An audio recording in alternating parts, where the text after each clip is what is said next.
We have the privilege this evening to welcome a dear brother to the pulpit for these next two.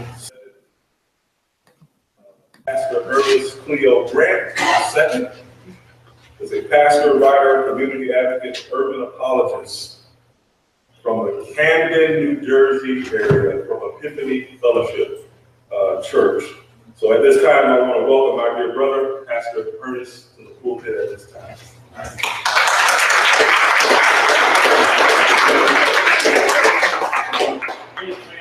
Yeah. I knew I had one heckler about it. Well, at least you know you spell my name right, so I'm really excited about that. Usually put the A in my name, that usually goes awry. So good evening. So happy to be here with you all tonight. I felt like preaching after that hymn. I had to tuck it in a little bit. Before I get started, I want to just give you as my brother mentioned, I'm a pastor at Epiphany Fellowship Church in Camden. If you know anything about Camden, it is considered one of the worst cities in America. 77,000 people, 44% live below the poverty line. We lead in crime per capita in the nation, and usually compete with East St. Louis as one of the highest single parents in the nation. But I'm happy to report that God is doing some miraculous stuff in the inner city. He's saving people. Drug dealers, that weed smokers, crack dealers that didn't know Jesus are coming to him, and I'm greatly excited about that. So I wanted to play a quick video for you so you can get a visual of what we do in Camden, and then it'll all come together real nicely as we have our sessions for today. So you can cue it up there, Brother Jarvis. He's been giving me a hard time. Yeah, I said I'm gonna say something, give me a hard time all day.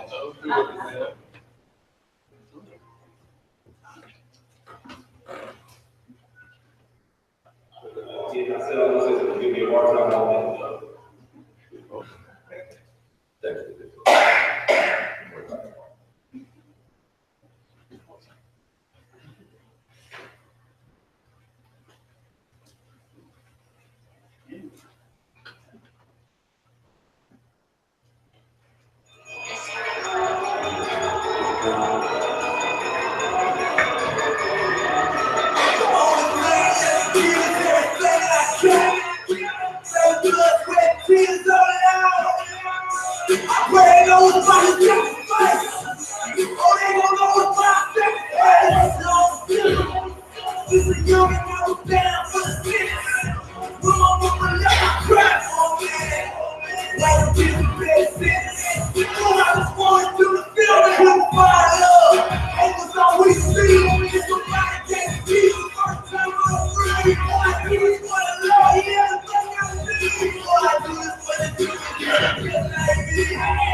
That thing sounds bumping up here. It sounds good.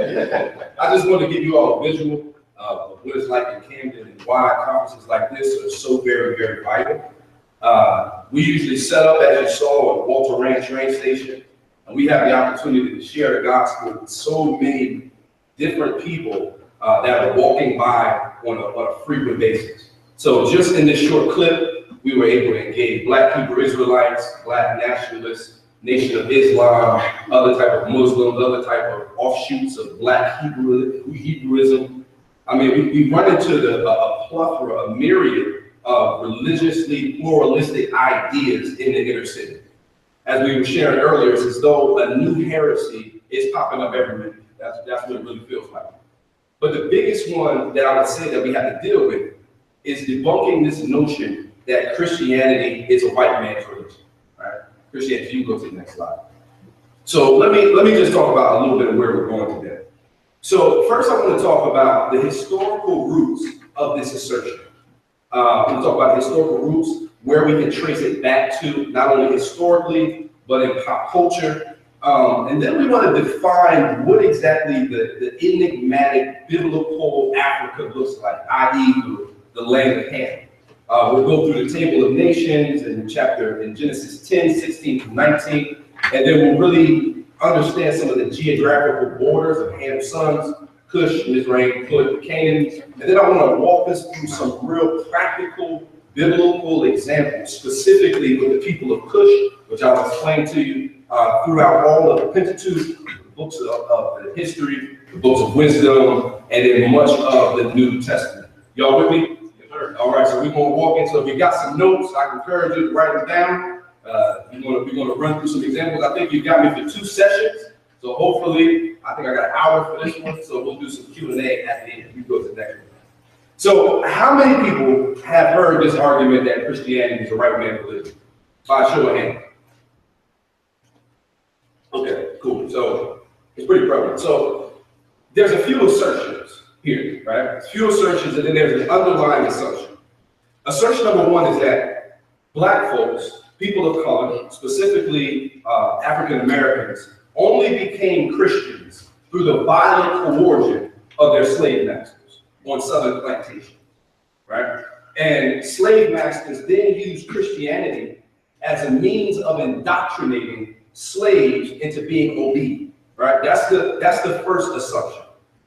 The second assertion by people that claim this is that prior to the transatlantic slave trade, there was no presence of Christianity in the continent of Africa. So if there's no presence of Christianity in the continent of Africa, here's the underlying assumption. Is that Africans have little presence in the church and have contributed nothing to Christian theology, to ethics, and to doctrine. That's the assumption. So if we break it down, we know that the first slaves arrived in Jamestown around 1617, between 1617 and 1619, even though we know that people of color had actually lived or had explored America before then. I think of Juan Garrido, I think of a number of other people, Mansa Musa, for example, of Mali King, he said he was over here first. So when we think about this transatlantic slave trade that was carrying slaves from Africa, but usually over to Brazil, South America, sometimes into America, or sometimes they had little stops in the Caribbean. So with the assertion of people that say this, they're saying, well, you know what? Prior to that happening, there was no such thing as African Americans contributing anything to Christianity, and frankly, they didn't know anything about Christianity, right? That's the basic assumption. Go to the next one. So how was this view really popularized? I would argue, and there's always some extension, I would argue that it's really popularized by the Nation of Islam, particularly that of Elijah Muhammad, right?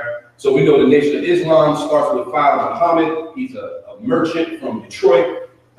He claims that he's the Black Messiah. Elijah Muhammad eventually is his assistant, eventually takes over. And this is some of the stuff that he was talking about. So he was saying he was a separatist. He believed that Blacks should have all of their own institutions. So he think they should have their own schools, their own banks, religion. He was a big proponent of African Americans having their own religion as well as owning land. And this is what he basically said. He said, white man is the devil and Christianity is his religion. That's the basic assertion that he had. And it was popularized primarily in the early 60s. And as you know, they used Psalm 82 to death in order to describe how Black race is the true God and all that type of stuff. And I always ask them, if I'm a God, how could I have not known that I'm a God? If I'm saying ontologically as the Father. And they say, well, blah, blah, blah. And I always ask them, and well, how come I can't create, not procreate? How come I can't create? How come I can't levitate? How come I can't teleport? How come I can't defy death? How come I die? If I'm ontologically the same substance as God, which they don't really answer. So, nevertheless, so this was really something popular in hip hop as well. We think about African Bambaataa. I didn't really listen to his music. He's one of the older hip hop dudes. But African Bambaataa was KRS-One, Brass Cats. All of these guys sort of infused this this idea that Christianity is the white man's religion. They mixed that with some of the Nation of Islam doctrine, some of the 5% doctrine. All of this was mixed into the music, and we see it still pretty prevalent today. You can go on to the next slide. So, why, you might be asking, but why is this a problem, right? It's a problem because it's created an urban apologetic dilemma, right? Because many African Americans, particularly those that live in urban areas, reject the gospel simply on this erroneous basis. So it's people that would be Christians, but one of the major impediments and stumbling blocks is they believe that the only way that they know, their ancestors knew about Jesus was through the slave master and the slave master's religion. So they're clearly not, they're clearly rejecting what they understand to be Christianity. So here's my hope today. My hope is that this presentation is very clear, and as we go through the African people groups in scripture, that you can see a clear connection between how Africans have played a role all throughout the biblical narrative. Next thing I hope that we do is that we remove any of the intellectual rubble that stands in the way from us being equipped to share the gospel of Christ. So I want us to be able to share the gospel in a compelling way that communicates the faith passionately. And then when you have to, and then you have this as your apologetic wild card in order to defend the faith. Because I guarantee you, at one point or another, if you're sharing the gospel in ethnic communities, this argument is going to come up. And another thing is, I really want us to be equipped to have a contextualized resource for the inner city and for the urban areas in general. But like a lot of times when we talk about apologetics, we have different strands. We talk about religious pluralism, but because of the amount of cults that begin in the inner city, I want us to have a contextualized resource that helps us to address this in our specific context. You all with me? Yes, sir. Okay, cool. Just give me a nod, something. I'm ready. You ain't nod, you ain't got to aim it too hard. Just give me a nod, something. All right. So those are my goals. You go to the next slide. All right. So I think that one of the most important things that we can do when we're talking about biblical Africa or the land of Ham, which I'll explain this, we have to figure out what is the enigmatic geographical location of what we would call Africa, right? Because Africa was introduced when Rome defeated Hannibal in the Punic Wars in 202 BCE. So it only applied to a specific province. And then at the end of the Middle Ages, it began to be applied to what we know now as this continental mass. But frankly, I would suggest that these continental borders that we have in our minds now, as we look at the maps, only really give us a frame of reference of the biblical Africa. And I would suggest that frankly, that African Americans Africans in this context probably would have never called themselves Africans, right? They would have been aligned more along cultural, linguistic, relational, ethnic, and geographical boundaries. So let's define. You go to the next slide. So I think a good place that we can define these lands, but we have to exercise some caution, is in Genesis 10. Genesis 10 is considered the table of the nations, right? So after the flood, Noah's sons repopulate the earth.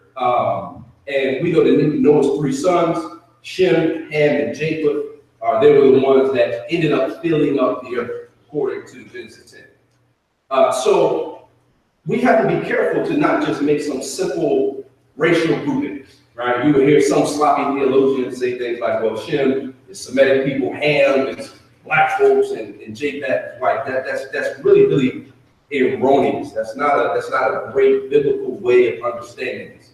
Like the problem with Ham specifically is if you look at the etymology, they'll connect the word Ham to the Egyptian word Kimi, or the Black Lands. But during this time, Egyptian language wasn't even thought of. It wasn't even conceived. So to make that connection is really off. Another thing that we can notice about Genesis 10 is it doesn't just include people, but it includes people groups. It includes tribes, individuals, countries, and cities. So we can go to the next one. So the question is how then, if it's not simply along relation, if it's not simply relational lines, because we know in many of these countries that were mentioned, there's no ethnic, there's no culture, and there's no linguistic connection. So because of that, what is the primary organizing factor that we can look at in Genesis 10 that scholars would say we should agree with, but that we can do it in a very cautious manner? And I would argue that Genesis 10 is organized in Keith Augustus Burton, who wrote The Blessing of Africa, Daniel Hayes, who wrote Every People and Nation. They would agree that it's not necessarily based on race, but it's based on geography. Right? That's the organizing connection of Genesis 10. It's not physical descent, but rather it's territorial, it's geopolitical. That's the main affiliation. And I think it's also intended to illustrate that we all come from a single ancestor and therefore equally possess the imago Dei, the image of God. Amen? Amen. So ultimately, I think that it culminates with Abraham in Genesis 12, 1-4, when God introduces the redemptive plan, and which culminates in Jesus saving and blessing individuals from all groups, reuniting them together with God. So again, we can't see Genesis 10, specifically the table of nations, as some clean racial parent. Right? We got to be very careful with that. But I think historians, theologians would argue that we need to look at it not according to physical descent, but rather territorial and geopolitical. So since Genesis 10 is intended to convey an accurate picture of Ham's descendants, that's what we would. Biblical Africa is a territory that expands beyond our modern understanding, right? So when we look at Ham, Ham has the etymology of his word, the Hebrew has a number of things, but I guess one of the defining factors is it can denote it denotes what's swarthy, what's hot or tanning, i.e. a darker complexion. This is what some scholars argue. Because many of his descendants live in hotter areas. Well, that's sort of the argument that many people make about Ham. But Ham's descendants, Cush, which we'll go over, Mizraim, Put, Canaan. Cush we understand to be what we would consider Black Africa in that sense. I hate to use that word sort of generally, but I'll explain it as we go along. It's the civilization that existed for nearly 2,500 years underneath Egypt, right? That's what we would consider Cush. Israel is what we would get Egypt and pretty much all North Africa. Canaan, you already know about Canaan, how they invaded the Palestinian land. And Put is very difficult because we don't see any of Put's descendants in this record. So what I'm arguing here is in the primary, so we need to look at this both in the primary and the secondary sense. So in the primary sense, we should see these names corresponding with kingdoms that they found. So Egypt, Put, which was probably sub-Saharan, is what some argue. Others argue it was Libyan. I don't think it's very, very conclusive, but either way, Cush, Put. So we're talking about the kingdoms that they founded, and then the other kingdoms that their descendants founded.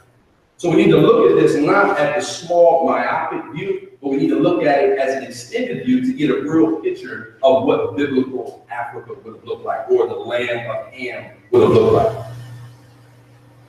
So here's a little map for you that'll pop up.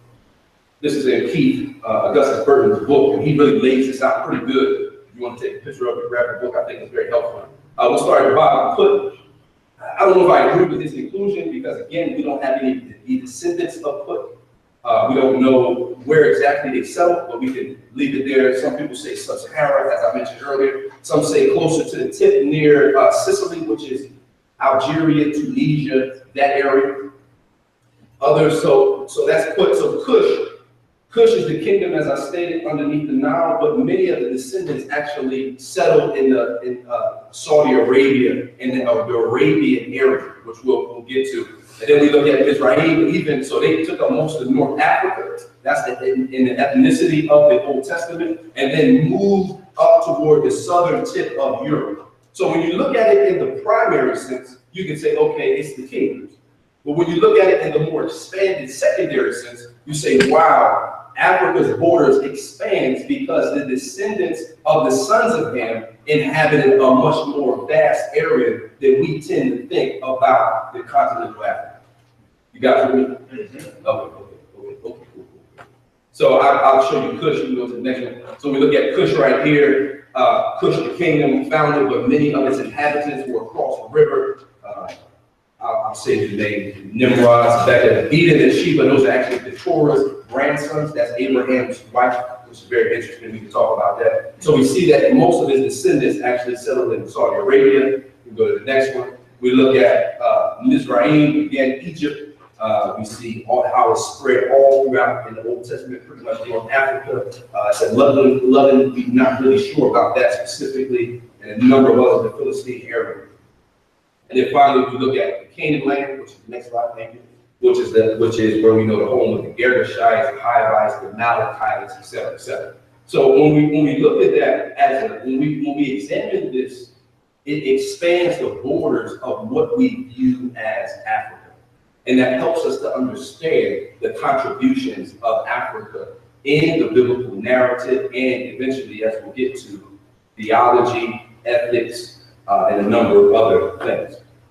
So let's start with Mizraim, let's start with Egypt. So the ethnicity, which is a social construct that's always growing and changing because it has to be socially upheld. It pretty much said it's been a source of controversy for many, many years in the Old Testament text.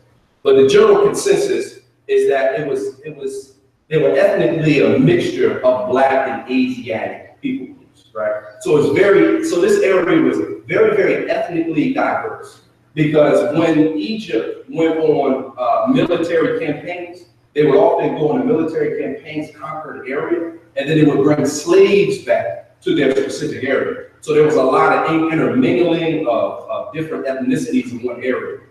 Also, intermarriages were very common during that time. So it wasn't unusual for Cushites to be married to an Egyptian. That was something that happened throughout this sort of Maradic kingdom.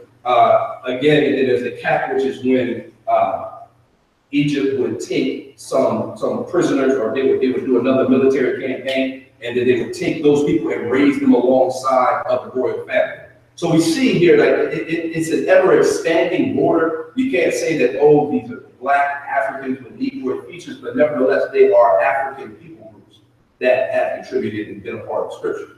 So this is what Daniel Page basically argues, like before the dynastic Egypt rose in 3100 BCE, the inhabitants were joined by a group migrating from eastern and western tribes. So northern Africa was migrated over, and then what we believe to be Cushites were migrated from the south into Egypt.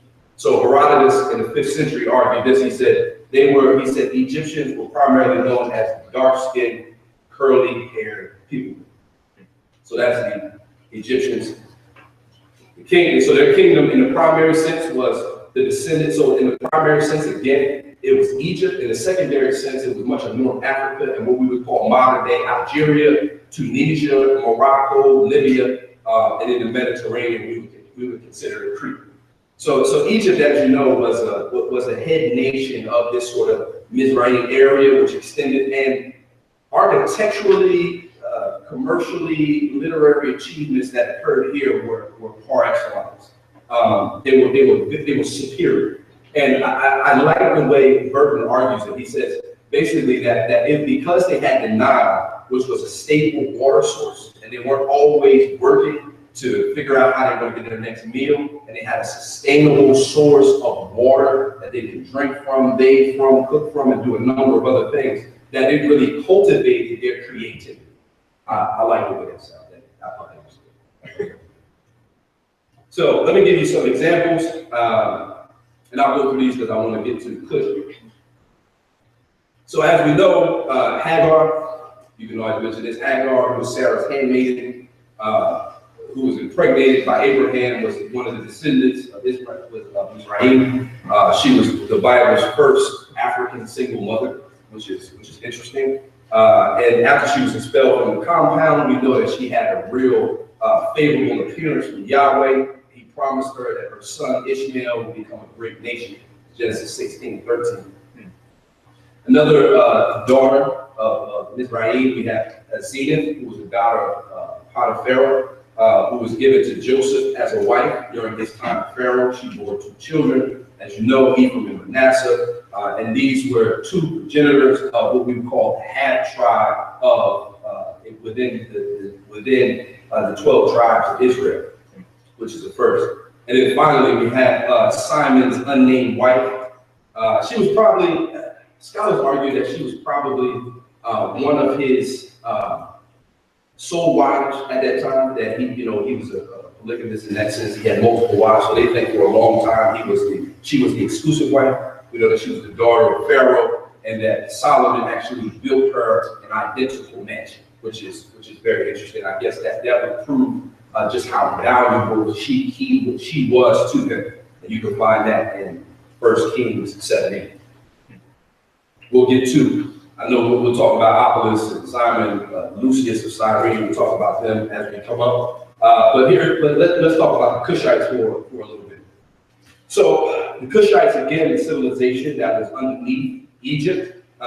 Because of our modern stereotype, I guess it's because it's established by our sort of European academic establishments. Cush is probably the only section or descendants of Ham that are often actually attributed to Africa. As one commentator, it's of particular interest to us because the Cushites clearly had what we would call Black African Negroid features. We'll describe that, but we can see that in a number of ways. One way is this presented in ancient art of the Egyptians, and later in the Greeks and Romans. And there's numerous ancient literature that refer to their skin color with Negroid features. I'll show you a little picture here. We see Nubian prisoner here at St. Louis Art Museum. I guess we're going to say Negroid features would be wide noses, larger lips, or whatever that means. So I don't necessarily know, but I can gather that that's what they're talking about. So you see, this is another one of the Middle Nubian Clan tribute. This is at the British Museum. Where you can see the skin color, you can see the features that they're really talking about. So this is the depiction of Egyptian literature of what Cushites would have looked like. So let's define exactly what this Cushite area was.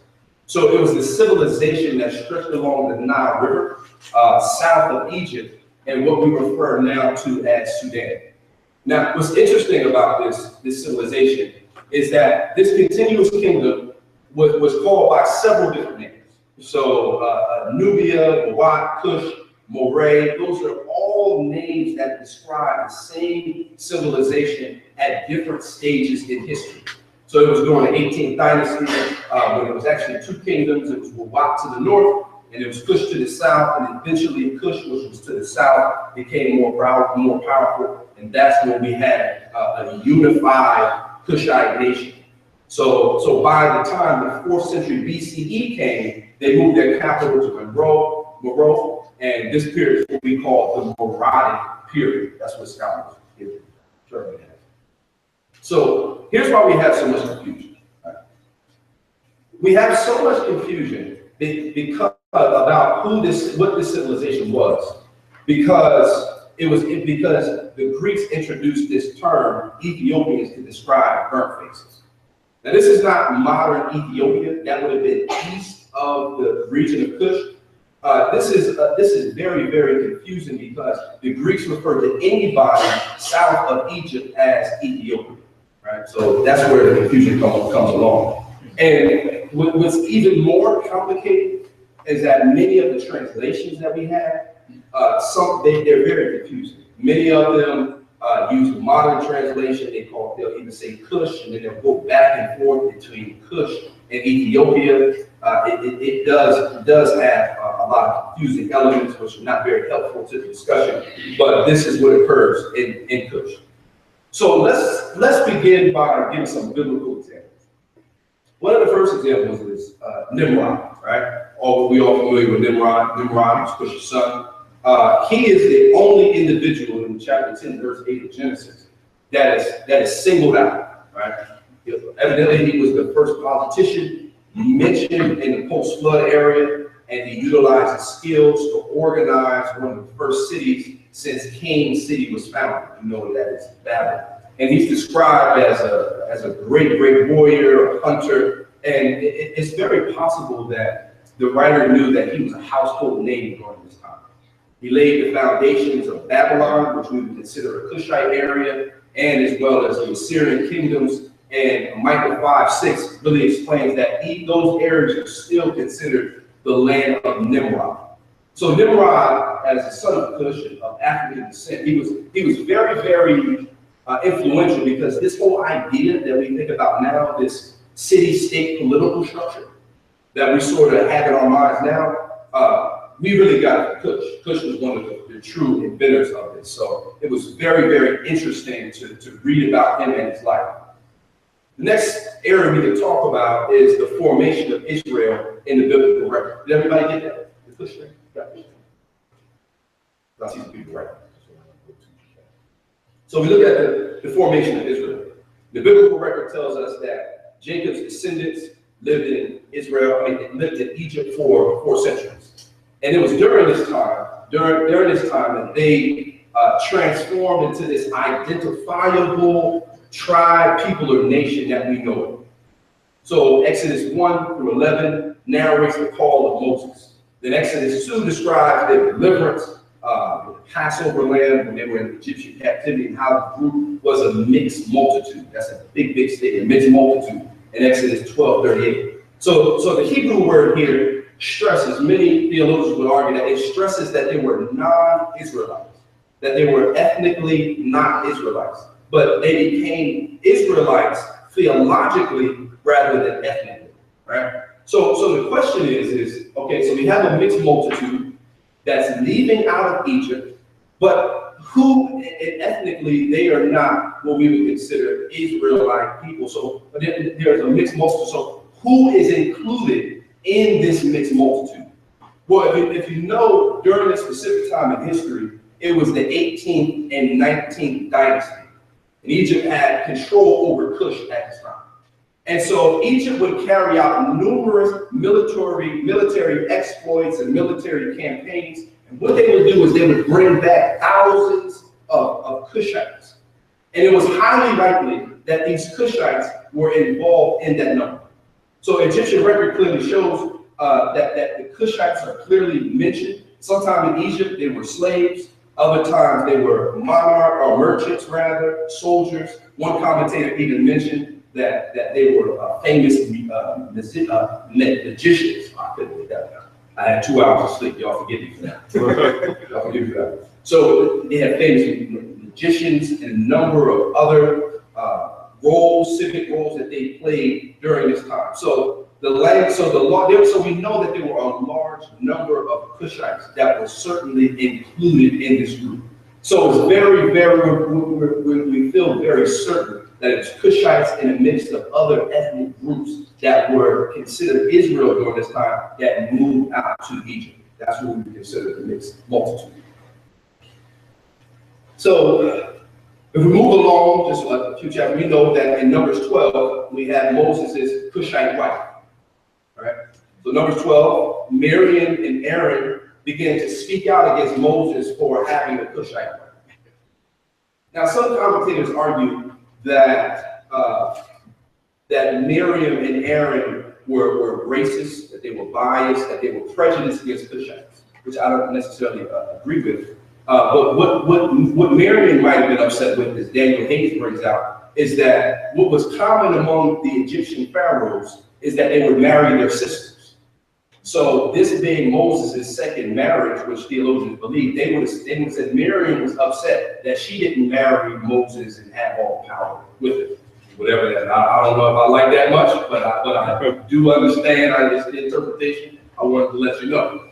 So this term Cushite is used nearly 50 times, and as I mentioned, it regularly talks about this continuous civilization over 2,500 years that was underneath Egypt, right?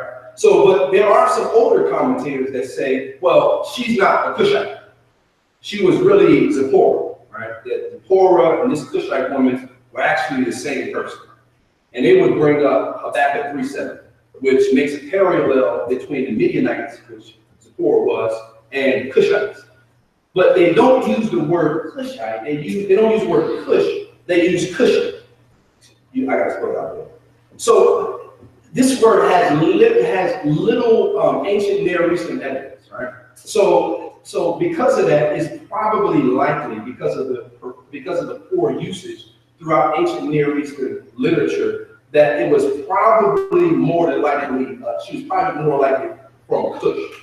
And this is important because why would the writer of Numbers call her Cush in Numbers 10 and then flip it in number 12? It just simply doesn't make a lot of sense. So what the majority of scholars would argue is that she was actually a Cushite, that she was actually a black African in that sense with Negroid features, as we would suggest. So we got tons of examples here, but I'll just keep on going for a little bit. So then we have this interesting priest named Phineas. Now, Phineas is very important, and his story ends up, we hear about it in Exodus 6:16, we hear in Numbers 25:31, and Joshua 22. Now, here's what's very interesting about it. This is what I think scholars argue as well. They would say that the word Phineas is a loan word, right? What the Egyptians would do is they would call the region below the Nile, they would call it Cush, but they would call the inhabitants of that land, I don't want to butcher the word, but you see it right there. I don't want to butcher it. So what they would say is that the PH here serves as a definite article. So the name here, Phineas, would have been translated as the Negro, or the Nubian, or the Cushite. So, and obviously a lot of scholars would say that it notes that this person was a person of very dark skin, right? So we see Phineas all throughout the narrative. We know that he's in the priestly line of Aaron, who is Eleazar's son, married a daughter of Pithiel, who has an Egyptian name. So it's highly likely that he's credited as it's highly likely that this man was someone with darker skin, which would denote that he was a black African. And he's credited even as one of Moses' great intercessors. You remember the story in Numbers 25, where he was upset that the people of Israel were about to commit adultery. He went and grabbed his sword, killed them, and the Lord averted his wrath because of that. So we know that he plays a huge role in the life of Israel during this time. So we got Phineas, who's very important. So we go to the next one. We got the Queen of Sheba. As many of you know, she ruled the territory in both Arabia and Africa. Jesus mentioned her in Matthew 12. He calls her Queen of the South. It said in the Lord that she and Solomon had a baby named Menelik the first.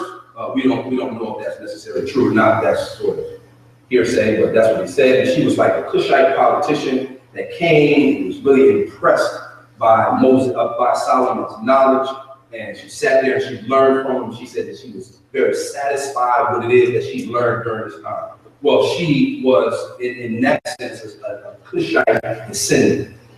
We also see everybody's favorite Balaam here. He was one of the several Cushites whose lives was really intertwined with the descendants of Jacob. He was from the Babylonian city Hathor, which is along the Euphrates, which was founded by Nimrod in Genesis 6. And he's known as a for-hire prophet. He was the one that was trying to curse the children of Israel with Balaam and with Balak rather, and You know what ended up happening? He just encouraged, listen, we can't turn them away. I can't curse these people, but have the women seduce them. And that way they will divert their hearts from God. So we see continually, even throughout this path, we see continually throughout the Old Testament, and I'm going to keep going, but that the Cushite, the Mizraim presence is very, very, very prevalent. So just the notion, the idea that the Bible, Christianity, which we'll get to some New Testament examples, is a white man's religion, is really felonious. It really falls on deaf ears once you really begin to explain and to really dive into the biblical text. It really just begins to fall apart. So we see a very, very interesting gentleman, the Cushite messenger in 2 Samuel, who delivers the news to David of his son Absalom's death by Joab. I got a few Joabs in Camden that are thugs, that are your friends, and you like to have them. You just try to tell them, like, hey, just relax. Don't be too tough. We keep a few Joabs around. We got to keep them calm down.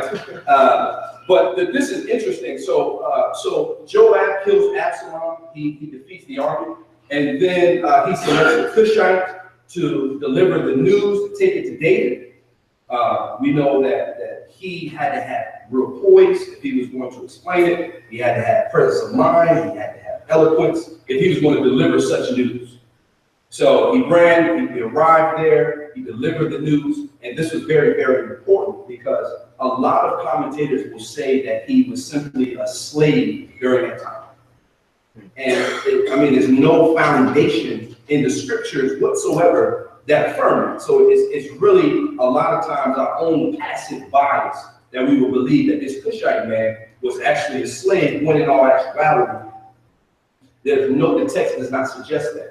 Frankly, in order for him to go to David, he had to have tact, he had to speak incredibly well, he had to use his words in a profound way as to not incur the wrath of the king. So this is very, very important. So the Cushite messenger is very important. So then we have in 1 Kings 14:25-28, we have Shishak. He's the kingdom of Israel, founded the 21st dynasty. After Solomon's death and the split of the kingdom, he actually invades Palestine and plunders Israel. But what's interesting, he's not necessarily a Cushite, but what's interesting here is in the parallel account in 2 Chronicles 12:1-11, we learn that there were Cushites that were a part of his regime that actually began to attack this kingdom. So that's just an interesting note. The Bible seems to really just pass over it, but I think that that's a real jewel. It just again shows that there was this intermingling within that region of Cushites, and Egyptians, and Arabians. They all were in this boundary together. Another enemy I would say here is Zerah the Cushite. He had a military campaign against Judah in the reign of Asa. That's in 2 Chronicles 14:9-15. And one that I would say is really, really interesting here is King Hezekiah. He aligned himself with King Turkahani, I think that's how I say that, of Cush. And when he was threatened with a Syrian invasion in 2 Kings 19, I believe that's one out of realize. It might be 8. I think it's 8. I don't know. I have to ask you. Probably won't, but don't worry about that though. So if we look at that, you see continually there's an intermingling of Cushites, people of African descent, that mingle with the people of God, with Israel, or even a part of this mixed multitude that leads up out of Egypt. So that's a very, very powerful idea. I think what I would say is when you have to defend this idea, try to memorize, have some of these verses handy. I would say get a little post-it note, write them down in your Bible, and actually put them in the front of the Bible so that when you run into these type of arguments that really have no basis, you can go there pretty quickly. So that's one little quick apologetic tip that I would say: always keep your Bible with you so you can always defend stuff like this. Another guy, Ebed Melech, was a Cushite court official that served over kings of Judah.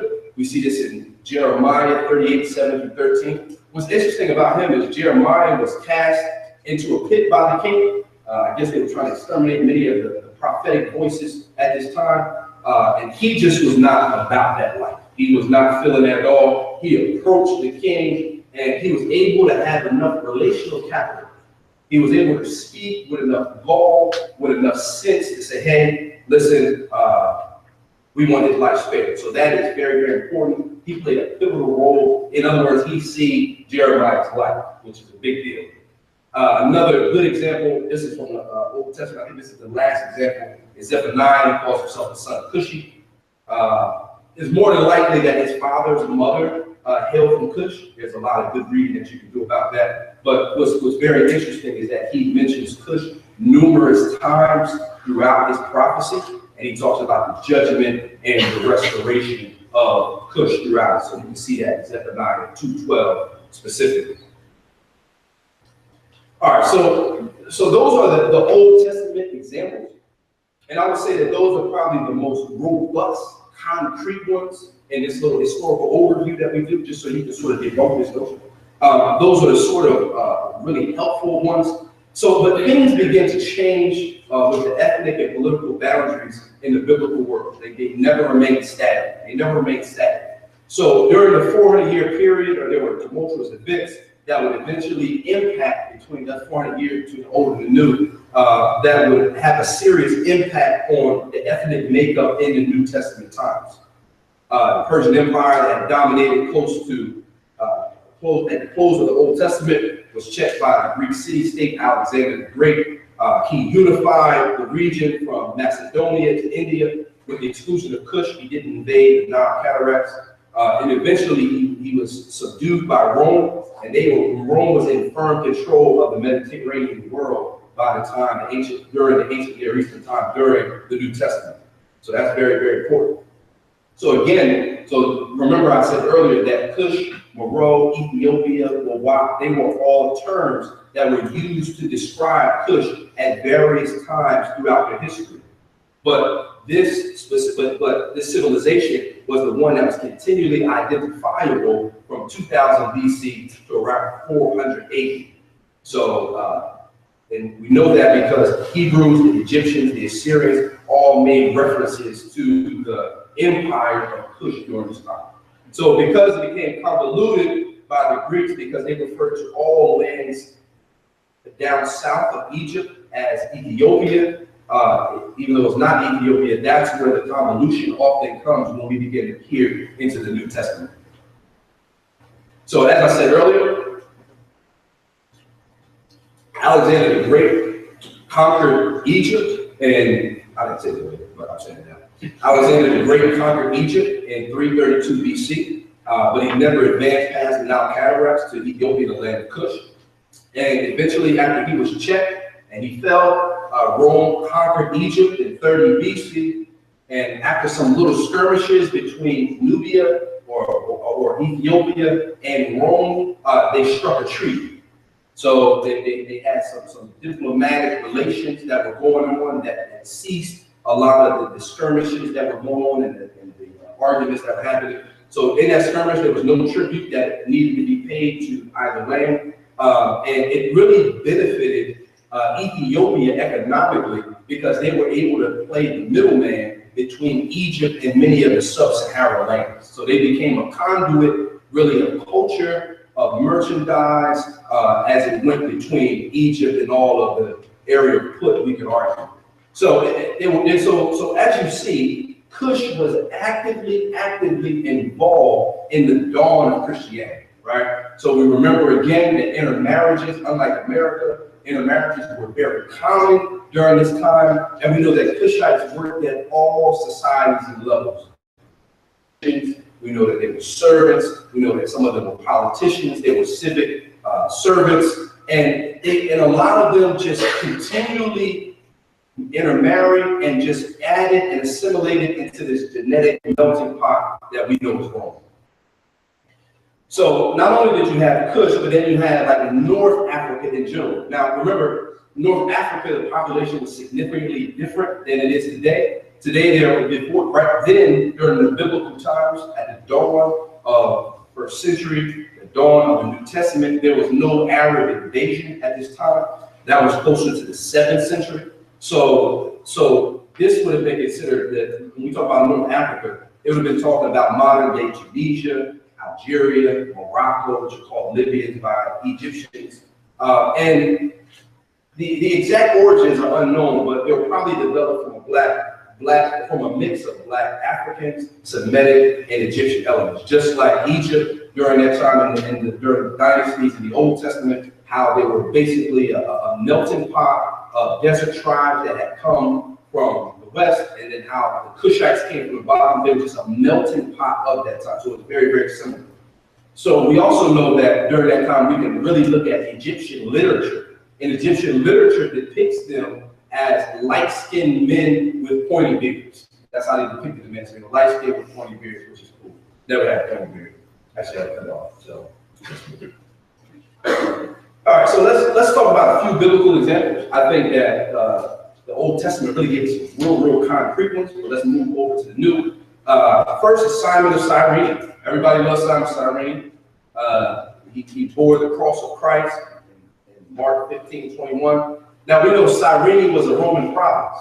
So this doesn't, because it's a Roman province, it doesn't conclusively mean that Simon was what we consider an African in that sense. He could have been a proselyte.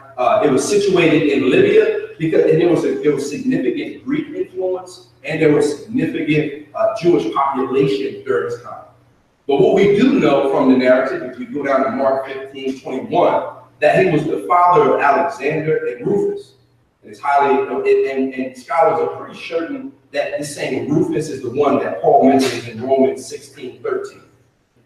So another idea that's often posited is this idea that maybe Simon of Cyrene is the same one that's called Simon of Niger in Acts 13. No evidence of that. No evidence. It's highly unlikely Luke, he wrote both accounts, that he would call him Simon and Luke, and Simon and Luke, that he would call Simeon of Niger in Acts 13. It's not a compelling argument, but I think the preponderance of evidence shows that they're in the biblical narrative, especially in the New Testament, that there was a mix of people who hailed from Africa who played this role. Look at the day of Pentecost specifically. It was a great time in Acts 2:10. It's a clear indication that African people were present, particularly that of Egypt and parts of Libya. They arrived to hear the magnificent word of God in their own language as Peter got up there and preached. And that is a powerful example. Again, it's the preponderance of evidence that we're pointing to. We're not saying that all of those were Black Africans in this specific case, but what we are saying is that there was people from what we would know as Libya, Egypt specifically, at the day of Pentecost. Now, what's interesting is that we often talk about the Ethiopian eunuch, which is very, very important. Andrew encounters this man, so it's a phrase. Now remember, Ethiopia is a phrase, it's a catch-all phrase to describe everyone that was south of Egypt, right? So this man specifically, he was a powerful politician during this time, who served as the chief financial officer for the entire kingdom. And he was so influenced by Israel, by religion, that he would come and he would worship in Jerusalem, which is really, really powerful. So it said that he was of the office of Candace under her authority. Now, what's interesting about the Greek word there is sometimes it can be translated to the proper name. However, oftentimes it can be translated into a title for a female ruler. So we don't know if it was a person or a title of a female ruler during that time. But what we can say equivocally is, though this is not what we would consider modern Ethiopia, which would have been to the east of Nubia, this was a really, really classic example of someone from Africa that played a pivotal role in the biblical narrative. So then we have Luke, who introduces us to two prophets and teachers at the Church of Antioch from African heritage. Simeon, who was called Niger, Lucius of Cyrene. Again, it's difficult for us to say with certainty that Simeon specifically was African in that sense. We can't say with certainty, but we're pretty sure that Simeon called Niger, that was indicative of the color of his skin. So we can reasonably draw a conclusion that he was from Africa. About Lucius from Cyrene, we can't say conclusively that he was African in that sense because it was a Roman province with a large Jewish population, but he could have been a Jew or a Jewish proselyte, which is really powerful. And finally, I think this is it, but finally we have Apollos of Alexandria. We know that he was a great preaching man. He was an itinerant preacher. People loved to hear him minister at places before. We hear him minister, especially in Ephesus. He was a powerful, powerful orator. In many cases, he was preferred before Paul. You see that in 1 Corinthians 12. He was very eloquent. And he maintained a friendly relationship with Paul. He was educated. Just a very, very great speaker. So it was a really, really powerful example. So when we talk about Christianity being a white man's religion, we have to be able to debunk this idea with the Bible. We have to be able to show people that when they put forth these erroneous ideas that are antithetical to the gospel, that we can tear down those arguments with the scripture in order to see these folks come to Jesus. Because that's the goal. The goal in apologetics is not for you to get up there and to theologically wax so eloquently that you compel someone with your intelligence that Jesus is God. But you want to see them come to Jesus. You want to see that knowledge go down into their heart for them to really come to the knowledge of Christ. And that's why we're at this One True Conference. So this is my first presentation here, which I hope is helpful to you. So again, I just want to tell you, take this evidence, take what we have in the scripture. You can do a lot of reading. We have great resources in the back. You have a book called How Africa Shaped the Christian Mind by Thomas Owen, which is very great. We have The Blessing of Africa by Keith Augustus Burton, which is very helpful. If you really want an academic read, you have the Bible, Africa and the Bible, which is immensely helpful. But again, we are taking what we have in the scripture. We are putting down our biased cultural leanings, seeing how people of color have played a role throughout the text with the hope that people will come to know Jesus. Because here's the fact of the matter, I'm going to close with this. A lot of time when people walk away from Christ, it's not because they find other religions more compelling. It's because we have not affirmed their ethnic identity, which is subordinate to their identity. That's the big thing. So a lot of people move away from Jesus because they want their blackness, their African Americanness affirmed, and they move away from Christ because we, a lot of times in the church, especially in conservative evangelical circles, we simply don't do that. And so my hope is that we can take hundreds of evidence and we can help people come to know Christ in a powerful way. Amen? Amen. Father, thank you for this session. Thank you for this time. We honor you. We thank you in Jesus' name. Amen. Amen. Amen. All right. Bring my boy Carl back up. Yeah, we could do a few questions. If you guys have your cards written out, we can take a few questions. I got a couple minutes. I got cards written out.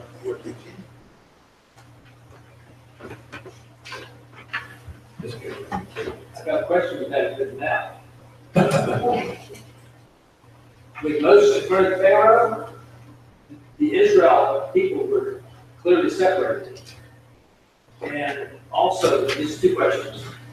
Was there intermarriage with the Cushites and others with Israel? And there was also people that came out with Israel through the Red Sea and so forth. Is there any identification of what those people were? Yeah. I think we got to argue that for the preponderance of evidence about. So we see if you look at David Hayes' book, he has a really good section on intermarriages specifically. He said there's nothing wrong with intermarriages. He said what Yahweh was really opposed to was not intermarriages, but when people, Israelites married people that didn't share the same God. That's why there was no problem with Moses marrying the Cushite. That's why eventually Aaron and Miriam experienced some real challenges. I think Miriam had leprosy, she had to stay outside the camp. That was powerful. But I guess we're taking the biblical narrative that states it very clearly, and then we overlay it with the historical evidence. And when we begin to layer these things, although we can't specifically identify each and every individual group, but we can argue from history, from the Bible, from the tight relations in this ancient Near Eastern world, that there were more than likely Cushites and a band of other ethnicity, not ethnicity, but there are other people groups that were in this land. So that's what I'm saying. I think we have one here. Oh. Yeah, so somebody who said never encountered the counterpoint who says, hey, Christianity is a white man's religion, said they never heard that. What are some of the reasons when people do say that they would provide? Like, why do they say Christianity is a white man's religion? Well, are you trying to get me to do my second session already? No, you're trying to get me to do my second session. Well, I'll say it really clear. There is, there appears that throughout the narrative and a limited understanding that a lot of, so a lot of Black nationalists make this claim, a lot of Kemetic people that hold to Kemetic theology make this claim, because oftentimes they don't have any scholarship, because they don't do the research to actually find out that these statements are not true. And they do so because that's what they see in conservative, that's what they argue that they see in conservative evangelicals.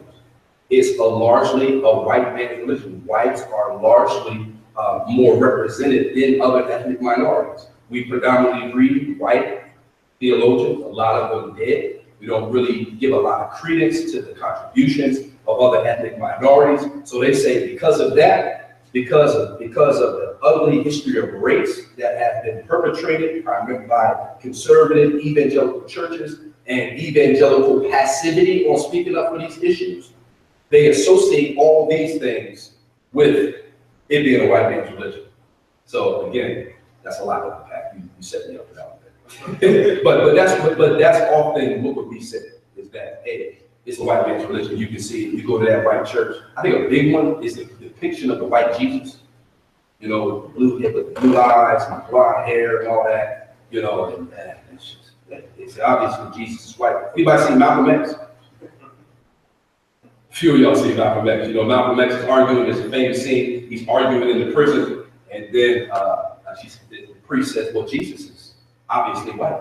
And it's like, so then Malcolm then opens up the Webster's dictionary. He says white, he's purity, black, and he's evil, and all that type of stuff. So I think a lot of people are influenced by that as well as pop culture. Yes, sir. We do have one question that we got in. It says, what did you say to the people who have issues with Jesus' name starting with J? Number one. What did you say to those who struggle with the whole image of Christ? Right. Yeah, well, I'm going to tackle that J question in my next presentation. I'll give some good explanation. So I'm not going to do that, but I'll make sure I get to you that. Sister in the back? When the Europeans went to Africa and they started the slave trade and all those things, one of their main pushes, as well as when they went to Latin America as well, was to spread Christianity. So what happened between Bible time and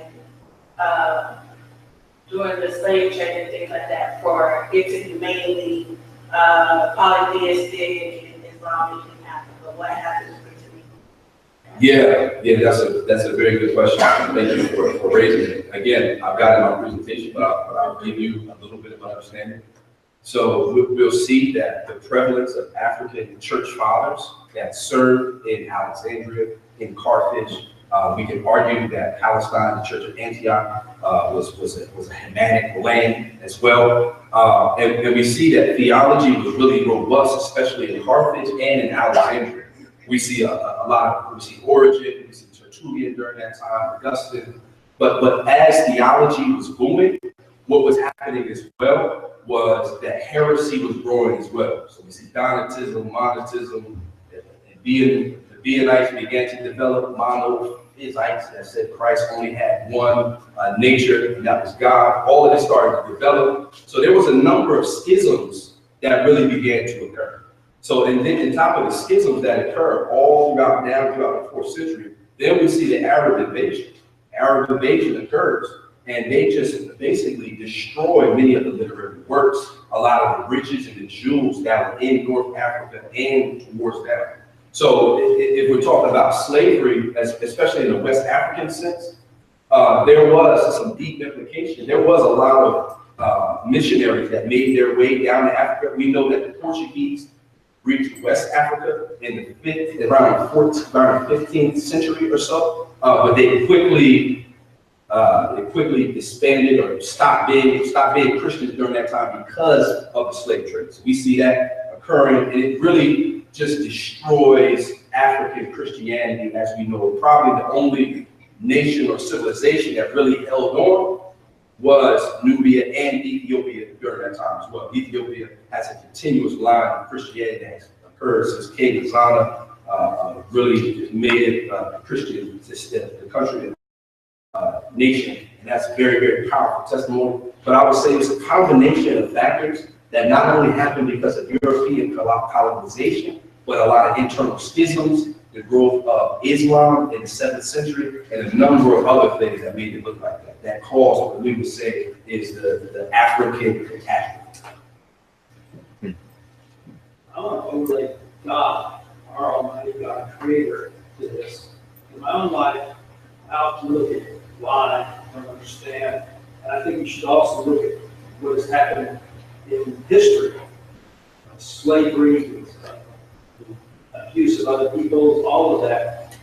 I don't understand why God allows or does certain things. But from my own experience in my life, I've got to trust Him. And when I look back at that, it brings me to tears to think about it. But it is what God intended, and whatever it accomplished. His glory. Sure. Yeah. I think Richard Allen and Absalom Jones, who were purveyors in the Black church, they argue with the same sort of question. We just can't discount the evilness of people. I mean, slavery was an evil institution that robbed Africans of their history. It interrupted history. It was dehumanizing, and many of those people affirmed that they were Christians. And a lot of times, a big stumbling block to African Americans is when we just gloss over that. I'm glad what you're saying, brother, but when we gloss over it, we don't talk about it. When we don't talk about the ugliness of slavery, we don't talk about Reconstruction, we don't talk about the ugliness of what occurred during the Great Migration, all of it during the Jim Crow era, then how that began to morph into 1960s of all of the assassination of many African American leaders. We don't talk about that. We don't talk about the war on drugs. You know, if we run the history of all of the ugliness that has occurred because of racism in this nation, what's really, really sad is that many people reject Christ on that sole basis alone. So, I mean, just utterly reject Jesus. So, yeah, I mean, my argument is that something like that would occur. But I think we have to be honest that this did occur in history. These are scabs or wounds that can't be easily glossed over. We have to talk about them if we're going to truly have multi-ethnic type of ministry in our churches. Last question. Quick comment back on it. But a lot of the alternative spiritualities you find in urban context, especially right now, are sort of in response to that question. Why did, your God, this God allow it? And so they give different answers. One answer is, well, because the white man's the devil, so that's his nature to do it. That's the answer to the question, not how, why. Another one might be, well, we're actually real Israelites and we're just being cursed. And this is part of our punishment for being that people not obeying the laws. So that's the answer, and then that solution is so keep the laws like we should, so then you get to the law. So a lot of these alternative spiritualities are actually in response to that. They're sort of dealing with the problem of theodicy, which is explaining good God with evil in the world. Yeah. Well, we're going to take a few minutes, maybe 10 minutes break. Give you guys a breath that you can breathe, exhale, and whatever else you may have to do. And then we will reconvene in about 10 minutes to start our last session for the night. And we'll have a brief Q&A at the end of that one. So if you want to grab your card or a sheet from the back, if you have more questions, You can get it from the registration table, write those down, and I'll pick them up at the end of the session, and we'll go into a Q&A for the end of this evening. So we'll take a break for about 10 minutes.